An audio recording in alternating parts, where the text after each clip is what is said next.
Tough indeed. I give DePaul credit. It was a hard-fought game. It was back and forth. We got up 8 early, played really well, established some momentum, and I think our start of the game, it kind of was the glue for us. Down 3 at half, against a really good offensive team and, quite frankly, a good defensive team. We were 11 for 17 from 2 in the first half, so we were doing a good job getting in the paint and finishing. I cannot figure out, our three-point shooting at home. It's not good right now. It is just not good. So we'll continue to get more and more time over here on that. But second half-wise, as the game went on, their physicality, the driving of the basketball, the 50 of their points were in the paint, and that was a major emphasis for us coming into the game, to guard without fouling. And again, we did a decent job of guarding without fouling, but ultimately it came down to when you're up 3 with 3 to go at home, with a game, that's a situation we expect that lead to go to 3 to 6, and they have to make perfect plays to beat us.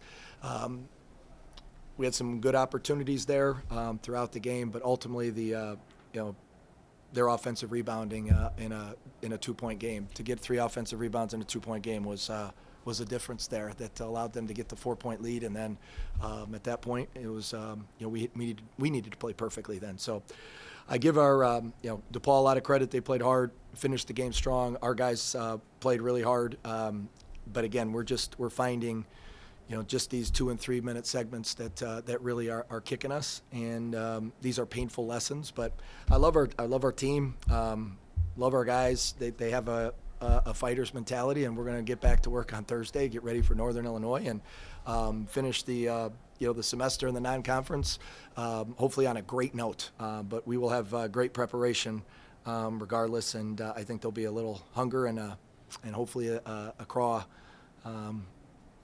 sticking in our side still that we want to get rid of before the break. You mentioned that intensity. You used the 7-0 run there in the second half to build that 3-point lead that you alluded to. What were you seeing out of the team there in that run that over a minute 30 or so that caused them to just? Well, it starts with our defense, Dan. It's defensively we got some stops. Jay Warren had a big block. We got a rebound. We had a steal and a run out. Mars had the and one. We have to have more segments of that throughout the game. And then we were attacking the paint and driving for open threes, and put ourselves in position to win the game. Didn't close the game, and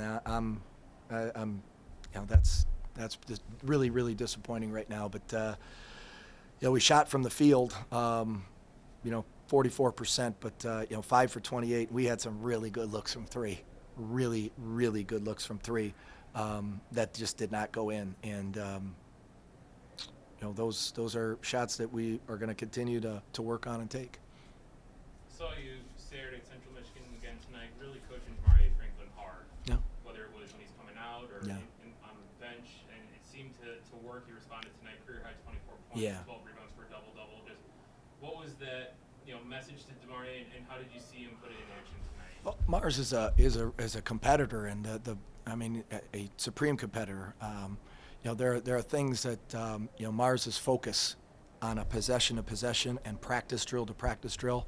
When that's the challenge as a head coach and our coaching staff to keep him growing in those moments. And those are the things I'm challenging Mars to be locked in all the time. And he wants to be great, and he's got a swagger and a confidence about him, but he also has a humility about him that he understands that there's a lot of room to grow, and a lot of the room for growth for Mars is the 6 inches, right here between his ears. He wants to grow as cerebrally as a basketball player, and because when all of that matches up with his competitive spirit and his talent, he's going to continue to grow. So those are the things I try to keep Mars in the moment on, is just the possession and next play and what adjustment that you need to make. And he responds to it well. He wants to be great. So kudos to him. And I know everybody in that locker room feels bad, but Mars,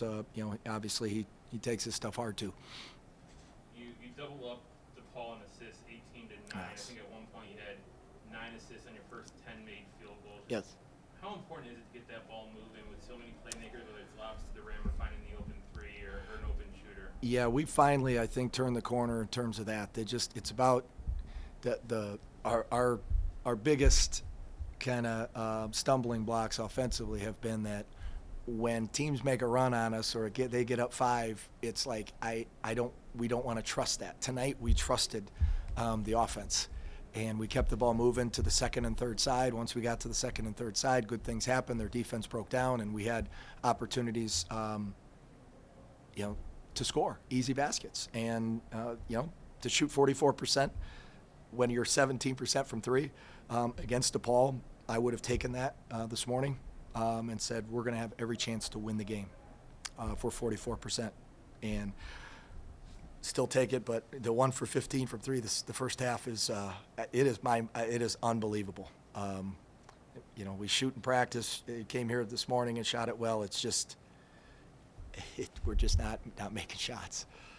Not the result you're looking for, but another city rights game. The place was about as electric as you've probably seen in your 2 years here. Obviously, last year, Yeah. A little different. But talk about the importance of playing these city games and just the environment tonight. Saw you as animated as I've seen you in these 2 years on the sideline. Just what do these games mean to you? Well, it just every game means everything, and you try to feel what your team needs at the time, and trying to let this team grow its own personality too. But overall, it's we want to play a competitive schedule every single year. We're going to play a competitive schedule every year here. That prepares you for the postseason, for conference play, and obviously it's awesome to have Loyola and DePaul in the city. We're going to play those teams every year, and then outside of that, play as good a teams that we can play, and that's what prepares you. And sometimes you lose tough games that you feel like you should have win against good teams, and you got to grow from it. And that's the big thing is you got to have some resiliency with this and a bounce back mentality. And I'm very confident that we will on Sunday.